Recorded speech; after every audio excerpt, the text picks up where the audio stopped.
Hello दोस्तों, मैं आप लोग के सामने क्लास 10th में एक नए टॉपिक के साथ यानी प्रकाश के परावर्तन में एक नए टॉपिक के साथ आया हूं, जिसका नाम है आवर्धन, है ना। तो इस आवर्धन में हम लोग देखेंगे कि क्या होता है और क्या नहीं होता है ना। इसमें हम लोग ये देखेंगे कि आवर्धन किसे कहते हैं, आवर्धन का सूत्र क्या होता है, और इसको में हम लोग सिद्ध करेंगे कि m=-v/u क्या मतलब कैसे आता है, समझे।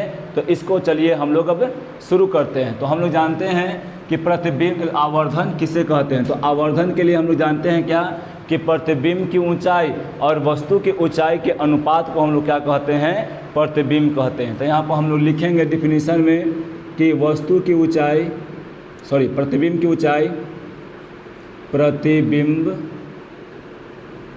की ऊंचाई और वस्तु की ऊंचाई के अनुपात को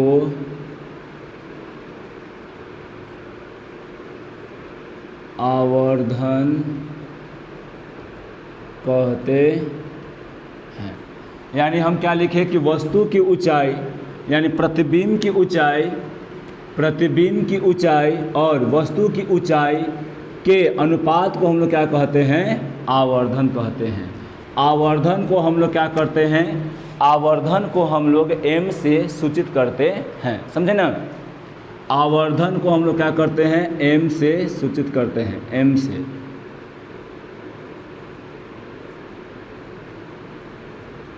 आवर्धन को स्मॉल यानी छोटा m से सूचित करते, समझे। और इसके लिए क्या हो जाएगा, इसका फार्मूला क्या हो जाएगा, आवर्धन इक्वल टू क्या हो जाएगा, प्रतिबिंब की ऊंचाई बटा में वस्तु की ऊंचाई।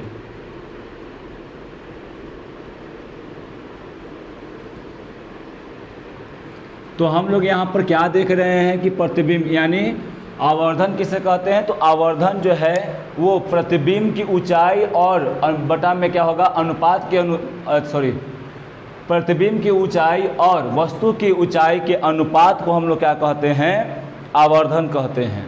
और आवर्धन को m से सूचित किया जाता है। अब उसके बाद हम लोग देखेंगे कि यहाँ पे हम लोग क्या देखें कि आवर्धन को m से सूचित किया जाता है, और यहाँ पर देखेंगे हम लोग कि प्रतिबिंब को किससे सूचित किया जाता है, प्रतिबिंब की ऊंचाई को किससे हम लोग सूचित करते हैं। तो देखिए यहाँ पे क्या हो जाएगा, प्रतिबिंब की ऊंचाई जो हो जाएगा वो a डैश और ये b डैश हो जाएगा। तो ये a डैश और b डैश क्या होगा, ये प्रतिबिंब की ऊंचाई हो जाएगा, प्रतिबिंब की ऊंचाई। फिर यहाँ पे क्या हो जाएगा, a और b ये जो हो जाएगा वस्तु की ऊंचाई, वस्तु की ऊंचाई, है ना। तो यहाँ पे हम लोग प्रतिबिंब की ऊंचाई को सूचित किससे करते हैं, h डैश से, और वस्तु की ऊंचाई को सूचित करते हैं किससे, हम लोग h से, समझे। अब उसके बाद हम लोग क्या देखेंगे कि इसको जो हम सूचित कर रहे थे वो m से कर रहे थे, और प्रतिबिंब के ऊंचाई को सूचित कर रहे थे h डैश से, और वस्तु को क्या कर रहे थे, h से कर रहे थे। तो इसका फार्मूला बन के ये तैयार हो गया। कोई दिक्कत इसमें।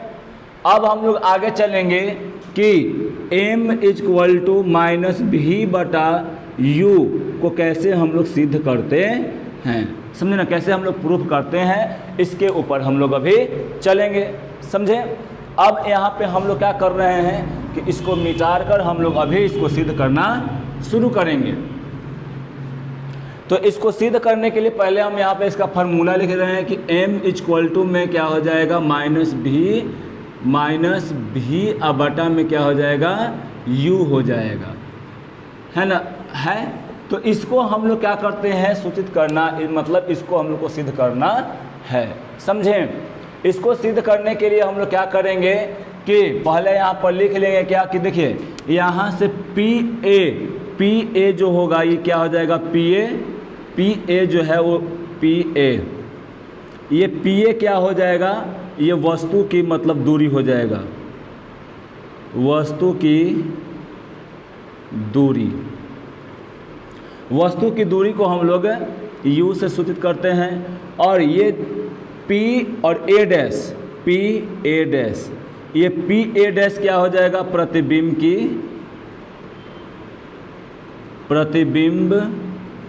की दूरी हो जाएगा। ये प्रतिबिंब की दूरी को हम लोग किससे सूचित करते हैं, हम लोग भी से करते हैं सूचित। अब उसके बाद हम लोग देख रहे हैं क्या, कि एकरा में हम लोग क्या करेंगे कि पहले हम लोग मान लेंगे, कोई कोण को मानेंगे और कोण के अनुसार हम लोग क्या करेंगे, उसमें डील करेंगे, है ना। तो इसमें हम लोग पहले क्या कर ले रहे हैं,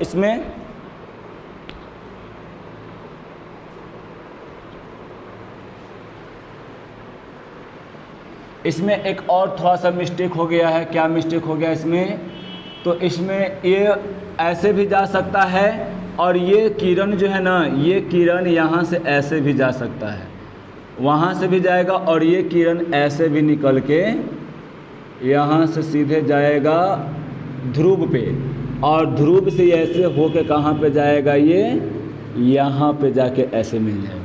तो वैसे भी जाएगा और ऐसे भी होगा, कोई दिक्कत नहीं है, समझें।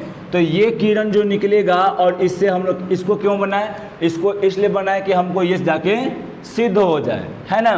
तो यहाँ पे हम लोग क्या कर रहे हैं कि इसको सिद्ध करने के लिए हम लोग अब क्या करेंगे कि हम लोग अब मानेंगे कोई ये थे। तो यहाँ पर लिखेंगे कि माना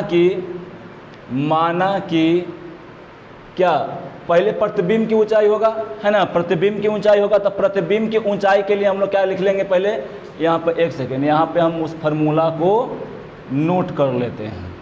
तो हम लोग यहाँ पर क्या देख रहे थे कि यहाँ पे हम लोग ये पहले इसको लिख लिए थे। क्यों लिख लिए थे इसको, कि यहाँ से हम लोग वहाँ पे देख कर वहाँ पे हम लोग डील करेंगे।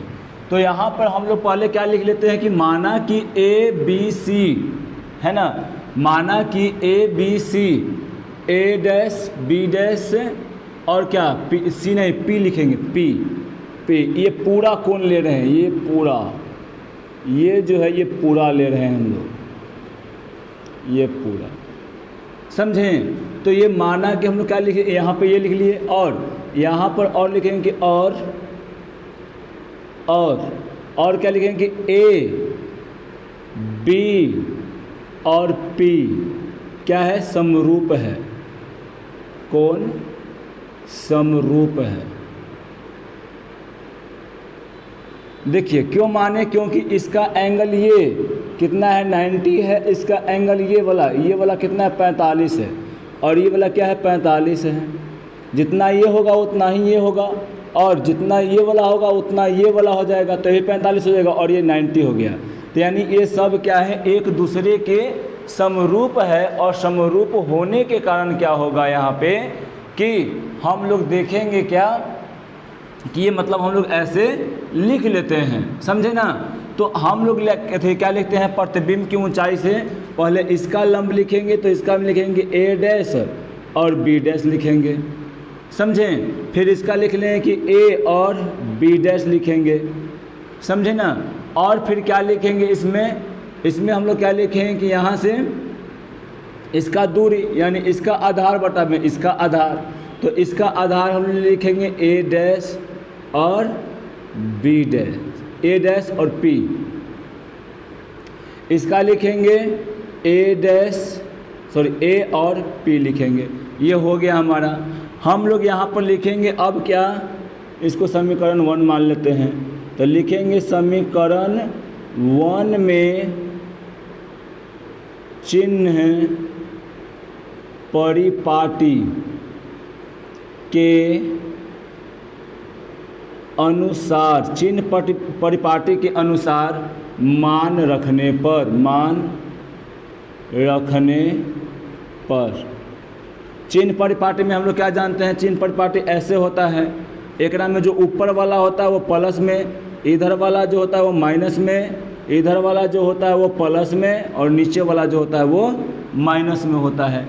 तो यहाँ से हम लोग मान इसमें रखेंगे, समीकरण 1 में रखेंगे, तो समीकरण 1 को यहाँ पे उतार लेते हैं, a dash b dash, a dash b dash a b, a dash p और बटा में क्या हो जाएगा a p। एक में मान रखते हैं, इसके जगह पे क्या रखेंगे हम लोग, एच डैश लिखेंगे। एच डैश कैसे लिखेंगे, एच डैश माइनस में लिखेंगे या प्लस में लिखेंगे, तो माइनस में लिखेंगे, क्यों, क्योंकि ये नीचे की ओर है और हम लोग यहाँ पे जानते हैं कि नीचे की ओर रहेगा तो क्या हो जाएगा, माइनस में होगा, है ना। तो यहाँ पर लिखेंगे हम लोग माइनस एच डैश। अब उसके बाद क्या करेंगे हम लोग कि ए बी का यानी वस्तु का ऊंचाई लिखेंगे हम लोग। तो वस्तु का ऊंचाई ऊपरे है, तो यहाँ से देखिए कि ऊपरे जो होता है वो किस में होता है, प्लस में होता है। यहाँ पे तो लिखेंगे प्लस, बराबर देंगे। अब क्या है कि ये वाला जो है ना ए पी, यानी इधर से इधर, इसके से इधर, यानी ये बायां ओर जो होगा वो माइनस होगा, दायां ओर ना प्लस हो रहा था, दायां ओर प्लस हो रहा था, समझें। तो इधर से इधर यानी दोनों इधर ही हैं, तो इधर क्या हो जाएगा, माइनस भी हो जाएगा और माइनस यू हो जाएगा, समझे ना। तो ये वाला जो क्या होगा कि ए और ये कट जाएगा, कोई दिक्कत, तो यहाँ से क्या उतरेगा, माइनस एच डैश, अब बटा में क्या हो जाएगा प्लस एच, बराबर में क्या हो जाएगा भी, आई क्या हो जाएगा यू। अब ये वाला माइनस को उस तरफ कर देंगे तो ये हो जाएगा एच डैश, बटा में क्या हो जाएगा एच हो जाएगा, इक्वल टू माइनस क्या हो जाएगा भी, अब बटा में हो जाएगा यू, कोई दिक्कत। अब उसके बाद हम लोग यहाँ पर देखते हैं, हम लोग जाने हैं कि एच डैश बटा में एच, ये क्या हो जाएगा, आवर्धन होता है, हम लोग पढ़े हुए वहाँ भी और यहाँ भी ये देखे हुए हैं। तो एच डैश और इसके जगह पे क्या हो जाएगा, यानी H dash H equal to minus V बटा में यू, इसके जगह पे क्या हो जाएगा, एम आ जाएगा, तो यहाँ पर लिख देंगे एम और यहाँ पर क्या हो जाएगा माइनस भी अब बटा में यू। यही हमको प्रूफ करना था ना, यही ना। अब इसको हम क्या कर दिए, प्रूफ कर दिए ना।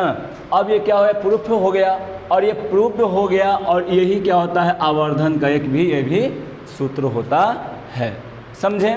तो ऐसे करके हम लोग क्या करते हैं, इसका हम लोग टोटली क्या करते हैं, इसका हम लोग सिद्ध करते हैं, समझे ना। तो ये क्या हुआ कि मतलब आवर्धन खत्म हुआ, और इसी के साथ क्या हुआ, आपका चैप्टर भी खत्म हो गया, है ना। तो अब हम लोग यहाँ पे क्या करते हैं, एक दो क्या कर लेते हैं, क्वेश्चन को सॉल्व कर लेते हैं।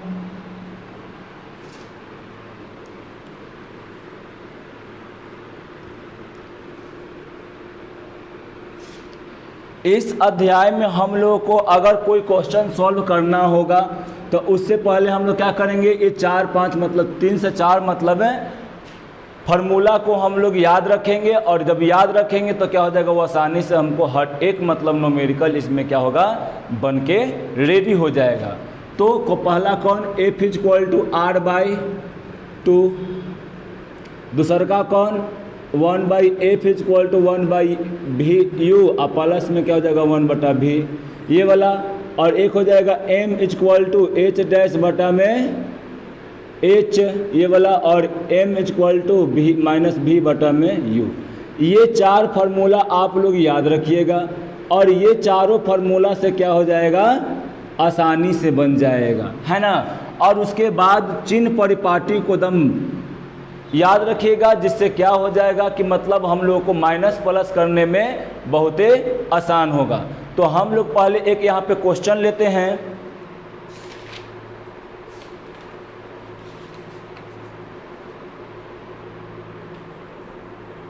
यहाँ पर एक हम लोग क्वेश्चन लेते हैं, एक गोलीय दर्पण है, मिटा लेते हैं पहले।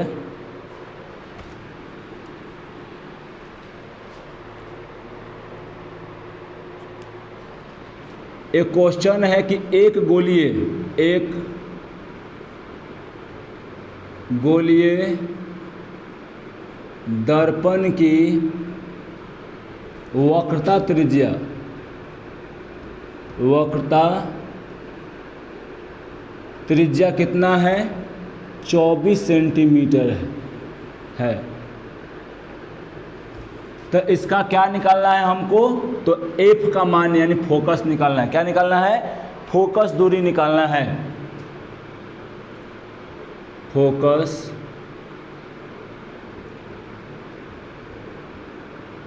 दूरी ज्ञात कीजिए। तो फोकस दूरी ज्ञात करने के लिए पहले हम अभी आप लोग को बताए हैं कि चार क्या करना पड़ेगा, हम लोगों को चार फार्मूला याद करना पड़ेगा। ये चारों फार्मूला के साथ हम लोग क्या कर लेते हैं, सभी के सभी न्यूमेरिकल हम लोगों का डील हो जाएगा यानी बन जाएगा। तो पहला क्या है? तो पहला क्या बतलाए थे? F equal to r/2। अब हम लोग देखते हैं कि इसी फार्मूला से ये क्वेश्चन हम लोग का बन जाएगा। क्या दिया गया है? वक्रता त्रिज्या यानी r का मान हम लोग को 24 दिया हुआ है और f का मान हम लोग को निकालना है कि f का मान क्या होगा। तो यहाँ से हम लोग सीधा बैठा देंगे कि f इक्वल टू क्या हो जाएगा? r का मान 24 और बटा में हो जाएगा 2, ये कट जाएगा तो कितना हो जाएगा? f इक्वल टू क्या हो जाएगा? ये सेंटीमीटर में था तो ये भी क्या हो जाएगा? 12 सेंटीमीटर हो जाएगा। समझे ना? इसके बाद एक और हम लोग क्वेश्चन लेते हैं, एक और क्वेश्चन लेते हैं। एक क्वेश्चन लास्ट होगा, फिर हम लोग क्वेश्चन पूरा डील करेंगे, है ना। तो एक क्वेश्चन लेते हैं कि 15 सेंटीमीटर फोकस दूरी की अवतल दर्पण से 15 सेंटीमीटर की 15 सेंटीमीटर फोकस दूरी 15 सेंटीमीटर फोकस दूरी के अवतल दर्पण से 60 सेंटीमीटर के फोकस दूरी के, एक सेकेंड क्वेश्चन पहले देख कर लिख लेते हैं।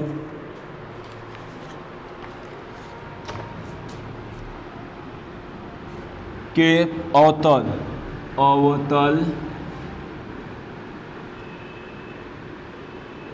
दर्पण से 60 सेंटीमीटर पर रखी हुई है ना, रखी गई है। तो एक वस्तु रखी गई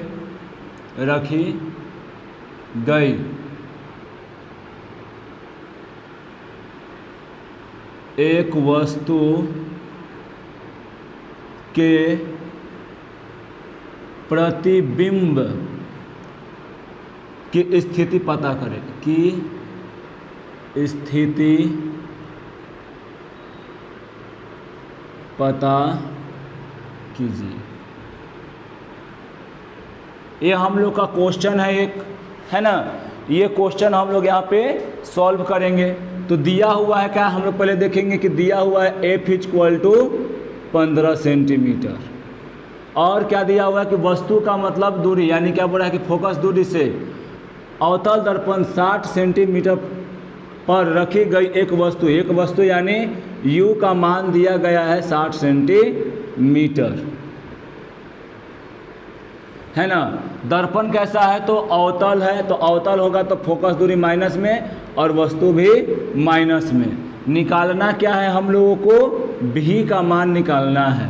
तो फार्मूला कौन लगेगा? इससे हम लोग का फार्मूला पता चल गया कि फार्मूला जो है 1/f इक्वल टू 1/u और प्लस में 1/v लगेगा, है ना। तो यहाँ से हम लोग क्या कर लेंगे कि इसका मान देवल है, इसका मान देवल है, इसको हमको निकालना है। तो यहाँ पर निकालना है तो इसका मान रख देंगे -15 सेंटीमीटर इक्वल टू 1/60 यानी -60 सेंटीमीटर और ये क्या हो जाएगा? प्लस में 1/v हो जाएगा। कोई दिक्कत इसमें किसी को? इतना में किसी को कोई दिक्कत? अब इसके बाद हम लोग क्या करते हैं कि ये अब क्या होगा कि ये इसमें जो होगा ना, ये जो होगा ये सेंटीमीटर में है अब क्या होगा कि इसको जो है उठाकर इधर बिकते हैं या उसको उधर ले जाएंगे। तो इसको उठाकर इधर कर लेते हैं, तो इसको उठाकर जब इधर हम लोग कर लेंगे तो ये माइनस में ही रहेगा और ये प्लस में आ जाएगा। ये क्या है, इधर क्या है माइनस में है, तो इधर आके किस में हो जाएगा, ये प्लस में हो जाएगा। 60 सेंटीमीटर इक्वल टू में 1/v। अब उसके बाद हम लोग क्या करेंगे कि यहाँ पे इसका एलसीएम लेंगे। जैसे ही इसका एलसीएम लेंगे तो कितना हो जाएगा, ये 60 हो जाएगा। अब क्या करते हैं कि 15 चौको 60, यहाँ पर क्या है माइनस है तो माइनस के साथ लेंगे 60, यहाँ प्लस है तो 1 लिख देंगे। कितना हो जाएगा यहाँ पे बताइए, कितना हो जाएगा। तो यहाँ पे हम लोग यहाँ पे माइनस प्लस यानी ओवरऑल माइनस हो के कितना आ जाएगा, यहाँ पे -3 आएगा, बटा में हो जाएगा 60। किसी को कोई दिक्कत, यहाँ पे क्या हो जाएगा माइनस क्या हो जाएगा 60 हो जाएगा। यहाँ पे हम लोग काटेंगे इसको, यानी क्या हुआ कि यहाँ पे इसको लिख लेते हैं 1/= में था 1/v। अब यहाँ पे 60 लिख लेते हैं तो 1/v इक्वल टू क्या हो जाएगा -1 यहाँ पे क्या -1/20 हो जाएगा, है ना। अब ये ऊपर जाएगा, तिरछा तिरछी हो जाएगा तो क्या हो जाएगा, ऊपर चला जाएगा। ये क्या हो जाएगा, ये भी ऊपर चला जाएगा तो ये माइनस तो यहाँ पे रह ही जाएगा, यहाँ पे ये हो जाएगा यानी 20 सेंटीमीटर। कोई दिक्कत, यानी इसका यानी प्रतिबिंब कितना पे हो जाएगा 20 सेंटीमीटर पे हो जाएगा, यानी 20 सेंटीमीटर दूर बनेगा। तो हम लोग यहाँ फिगर से देखते हैं कि इसका स्थिति क्या होता है। ये है फोकस यहाँ पर है और वक्ता त्रिज्या यहाँ पे है, समझे ना। फोकस से दुगना होता है तो फोकस 15 यानी यहाँ पे, यानी ये वस्तु लगभग यहाँ पर होगा। और उसका प्रतिबिंब कहाँ पे होगा, प्रतिबिंब कहाँ पे बनेगा, यानी अब इस फिगर को देखते हैं, यानी 15 और 30 के बीच में, यानी 20 में होगा कहीं पे, यहाँ पे बनेगा उसका प्रतिबिंब। यानी उसका स्थिति जो हो जाएगा, इसका प्रतिबिंब जो बन जाएगा ऐसे बन जाएगा।